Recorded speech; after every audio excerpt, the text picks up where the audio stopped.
Hello everyone, welcome to Spotlight by BuzzInContent. I'm Nivedita, and today we have with us Mohmed Abubacker. He is a finance content creator and he's popularly known as the Time Billionaire.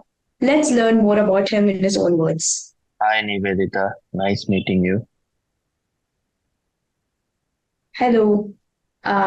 So right off the bat, I just wanted to ask, could you share a bit more about your content creator journey, how you became a finance content creator, and what really drew you to this digital space? So yes, Nivedita, content creation journey, it's been, I should say I took a lot of time to come into this.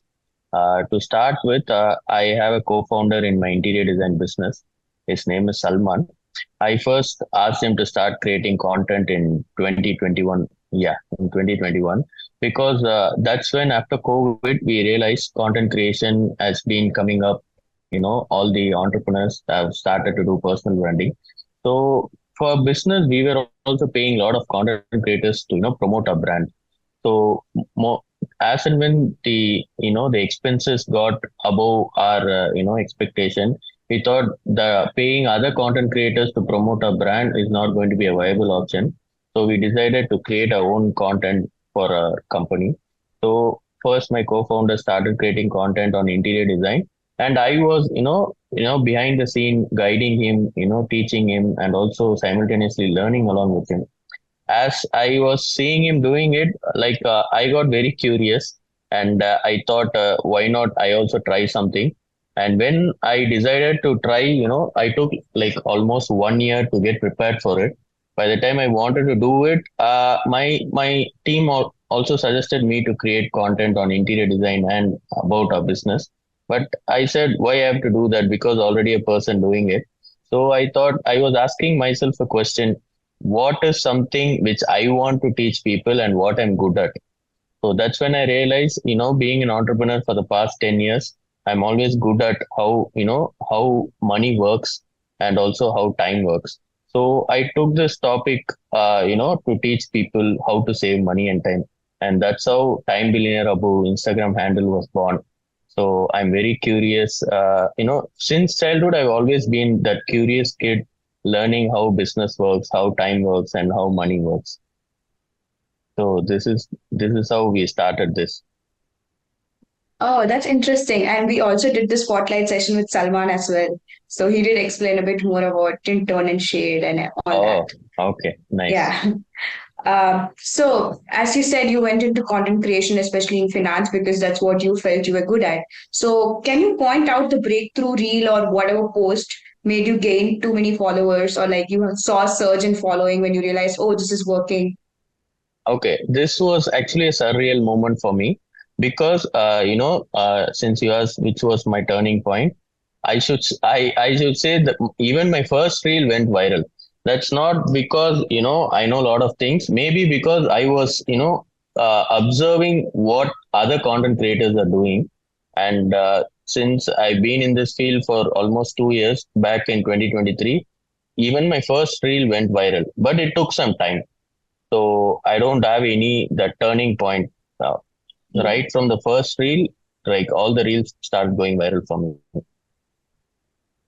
That's very interesting. What do you personally think is the cause of virality of your reels, per se, if I could put Okay, it that way? it's not about my reels, Nivedita. I'm a person who will always try to go to the root and learn how things work. So as far as social media is concerned, what I feel how Instagram works is it's all about relatability and shareability.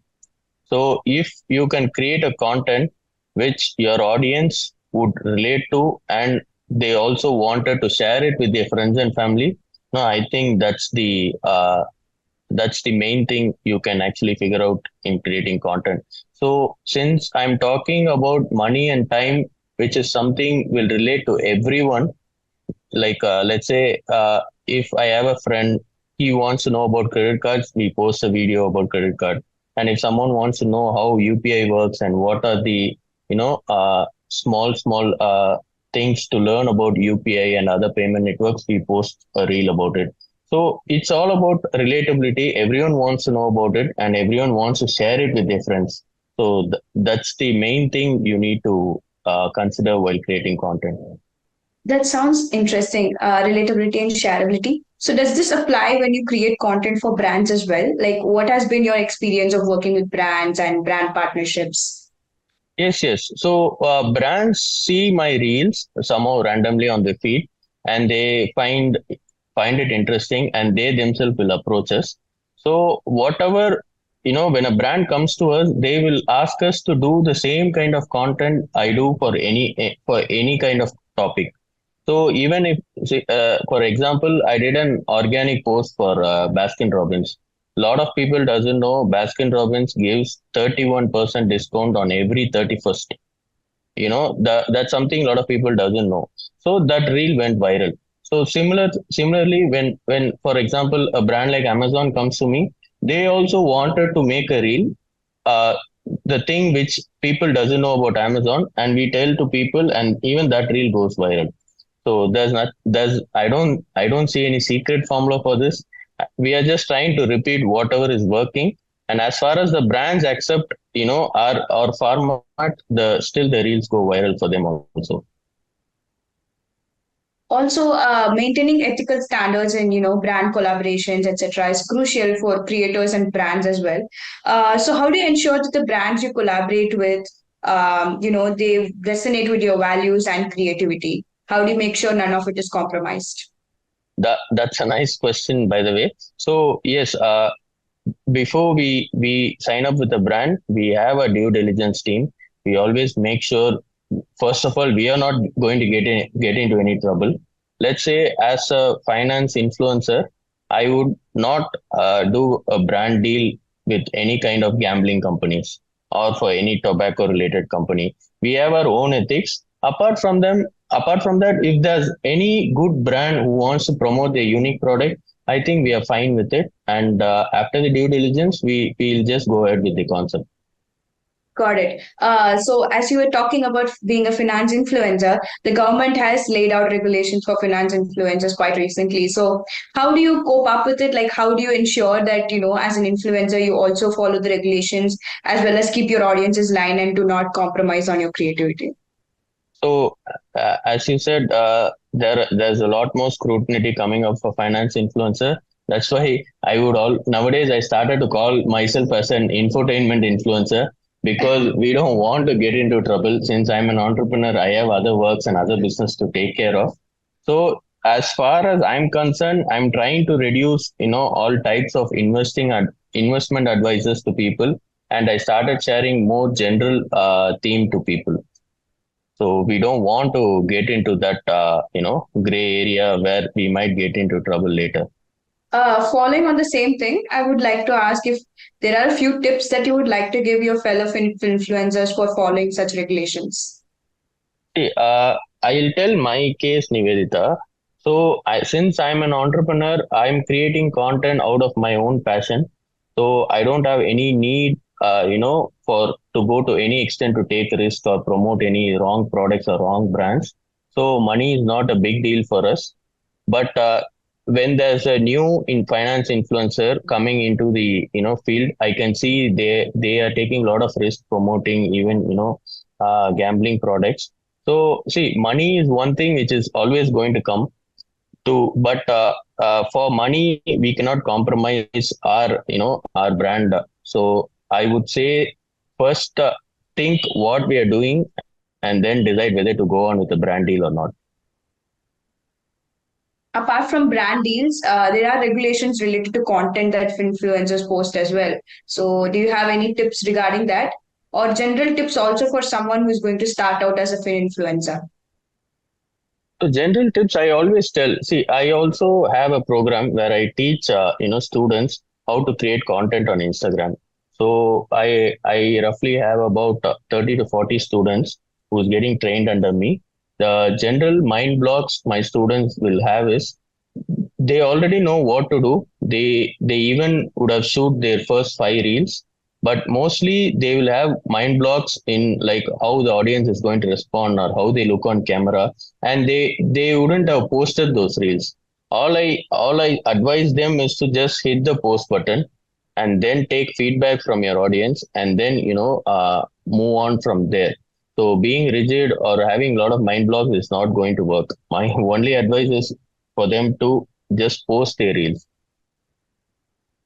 Okay, and also most of the content from your page that I've seen and I've really enjoyed are, small, minute observations that people miss out on, like the recent reel where you said how you can get back the money if Ola or Uber charges you more.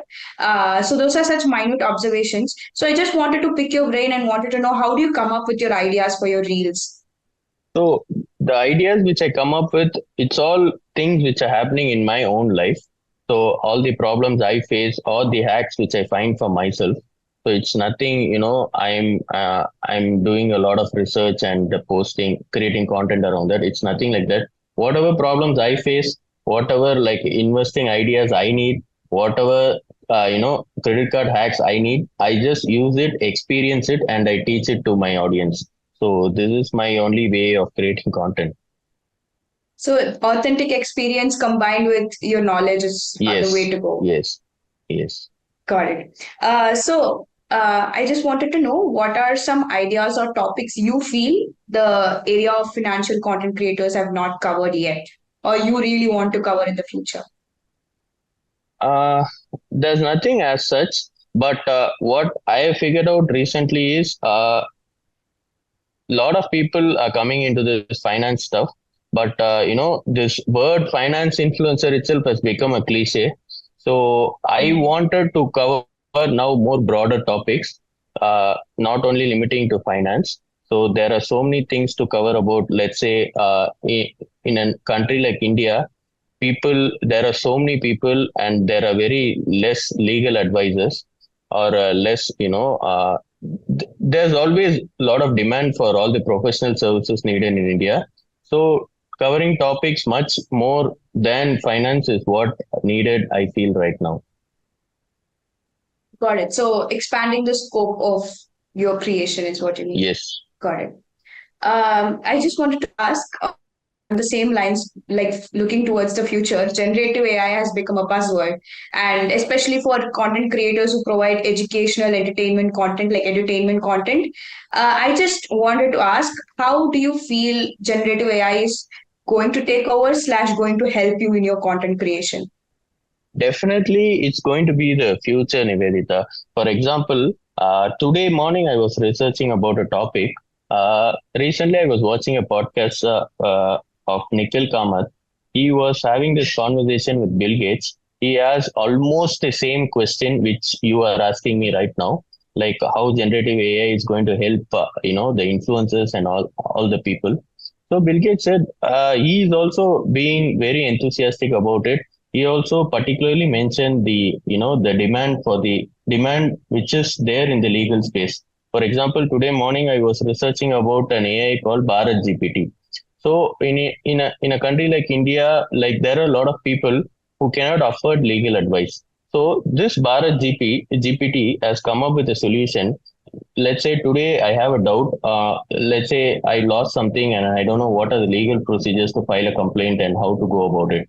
So if you just tell your problems to Bharat GPT, it's giving you instruction what are the legal formalities to be done with it. So it's giving a lot of instructions to people on how to go about it with zero cost. So I'm also very enthusiastic. Let's say this legal advice is one aspect.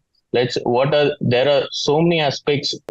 The aspect possibilities are there in this field. So I'm also very enthusiastic, and I'm looking forward how we can use it, and also how we can create awareness about it. Talking on the same lines, I just wanted to ask, what do you feel as a financial content creator are some of the challenges that content creators or financial content creators face in the Indian media scenario? The challenges, right? You're asking about the challenges. Yeah, Yeah. yeah. The challenges you See, face. today to survive as a finance influencer is becoming tough because let's say previously, like 4 years before, you wanted to create content, you can just create content with whatever phone you had, like whatever mic you had. But today, audiences also like evolved. They don't want to see any low quality content. So without an iPhone you can't even enter into this space, and one iPhone costs around 1.5 lakhs. So So when money has become so much necessity, all the finance influencers, I have nothing against them, but I can see all the finance influencers are going to any extent to earn money. They are promoting, certain company IPOs, and once the IPO is done, there's a lot of rug pull happening. I advise them to be very safe in this space, because for for them, it's their brand which will only it's their brand only which will save their name. So if they're doing anything for money, it's not going to be a long term game for them. Okay, so I'm just curious, apart from money, what do you think any content creator's end goal needs to be? If someone is going to ask me how long I'm going to create content, uh, I'm going to say I'm going to do this for the rest of my life. I don't know whether everyone are thinking in the same terms, because there is no expiry date for this, right? So we are going to keep creating content. Of course, the space is going to evolve. So one thing I would advise people is to think long term. Got it. So I just wanted to ask, recently the Supreme Court has passed the self-declaration mandate. I'm not sure if you would be familiar with it.